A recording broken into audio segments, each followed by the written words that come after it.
बालेश्वर समाज पक्षर पालित है उत्कलमणि गोपबंधु दासंकर 97तम श्राद्ध दिवस।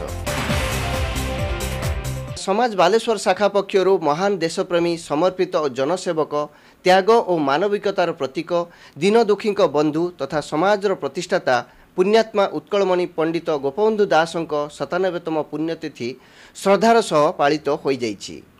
एही परिप्रेक्षी रे प्रातः काल रे स्थानीय हरगंगा पोखरी तुठरे तिलतर्पण करा जाइथिला। परे स्थानीय गोपबंधु पार्क रे उत्कलमणि प्रतिमूर्ति रे सामूहिक माल्यार्पण और पुण्यात्मा को मने पकाई एक स्मृति सभा आयोजित होइथिला। वरेण्य अतिथि भावे सदर विधायक मानस कुमार दत्त, बस्ता विधायिका सुभाषिनी जेना और बालेश्वर पौराध्यक्षा सविता साहू प्रमुख उत्कलमणि प्रतिमूर्ति रे माल्यार्पण करी पुण्यात्मा प्रति श्रद्धांजलि ज्ञापन करथिले। स्मृति सभा जोग देई अतिथि माने उत्कलमणि जीवनादर्श संपर्क रे आलोचना करथिले। देखंतु मिसु मोर देह एदस माटी रे देशवासी चली जानतु पिठी रे देशर स्वराज पथे जते गाड़ पुरु तही पड़ी मोर मांस हाड़ पुरु तही पड़ी मोर मांस हाड़ पुरु तही पड़ी मोर मांस हाड़। एक कथा केवल से उक्ति रे परिप्रकाश करि नथिले, एक कथा से प्रतिपादन करिथिले। गोटे कथा निश्चिंत भाव में कहबी, से होचंती सेवा त्याग सर्वोपरि परोपकारितार मृत्युमंत उदाहरण। आसंतु आमे समस्ते समाजवासी एकत्रित हवा एवं तांकर पदांक अनुसरण करिबा। आमे समस्ते सेवा त्याग अनुशासन को पाथेय करी आसंता दिन रे समाजर मंगल साधन करिबा। देश प्रेम कर्म प्रवणता दरदी तथा मानवतार उज्जवल आलोकवर्तिका भावे गोपबंधु ओडिशावासी हृदय रे चिर नमस्य होई रहिबे। तांको आदर्शरु काणीचाए निज जीवन रे आपणै पारिले पुण्यात्मा प्रति ताहा श्रेष्ठ श्रद्धांजलि हेबो बोली अतिथि माने मत प्रकाश करथिले। श्रद्धांजलि कार्यक्रम रे आमे फकीर मोहन कर माटी रे छिड़ा ही गोपबंधु को श्रद्धांजलि दबा ये बालेश्वरवासी गोटे भावावेगर विषय। गोपबंधुंकर सेवा कार्पण्यता एवं समाज प्रति जो अवदान ए विषय रे ओडिशावासी भल भाव जानिचंती। आज तांकर पुण्यतिथि अवसर रे तांको कोटि कोटि प्रणाम करने अवसर रे तांकर ई सेवा कार्पण्यता को आमे समाज सेवा रे केमती व्रती ही लागिबा आज से संकल्प नवा आवश्यक अच्छे। बालेश्वर प्रति तांकर एक बहुत निविड़ संपर्क थिला। एठी नीलगिरी रे से शिक्षादान करुथले, एठी फकीर मोहन को पाखरे शांति कानन रे से जीवन यापन भी करिसंती।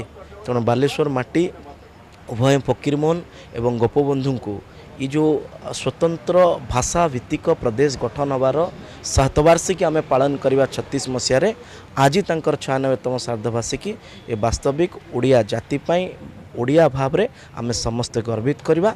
आसंतु पुणी थे पुरुषों को मने पकई तांकर ये श्राद्ध दिवस रे कोटि कोटि नमन कर। आज उत्कलमणि गोपबंधु दासकर 97तम श्राद्ध वार्षिकी बा पुण्यतिथि तांकर ये अवसर रे समाज ये कार्यक्रम करी आसुचंती आरंभरू करी आसुचंती। समाजर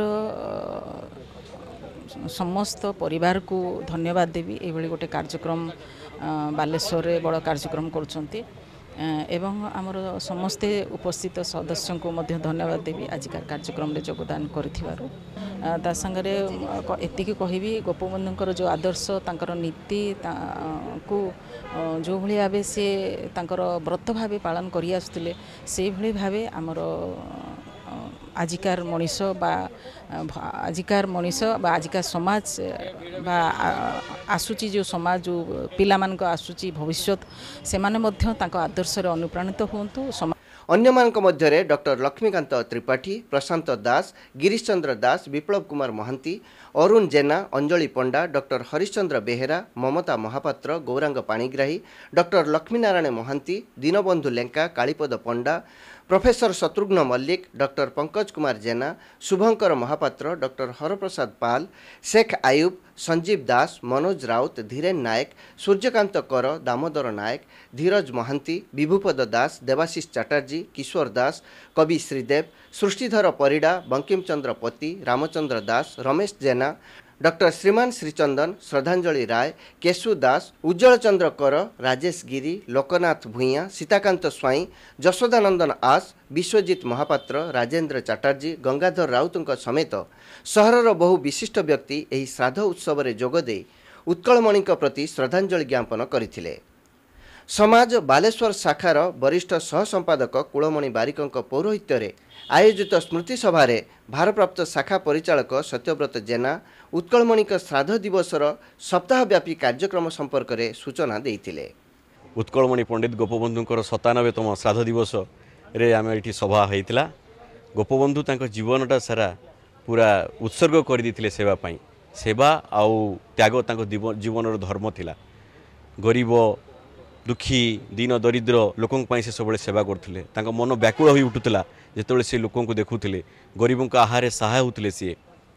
आपन जानते जे किमती पुओ को छाड़ी जड़े बाहर डाकिला बन्या टाइम रे ये आसतु देखा टे बन्या अंचल जीवा लोक मैंने बहुत असुविधा अच्छा पुओ से ज्वर में पड़ी था से पुओ को छाड़ी से जो बन्या अंचल को जाई घर को फेरिले देखले पुओ एकमात्र पुओ ना से चली यही भाया त्याग सारा विश्वपाई एक दृष्टांत आउ विरल आमे पाखु किसी शिखा।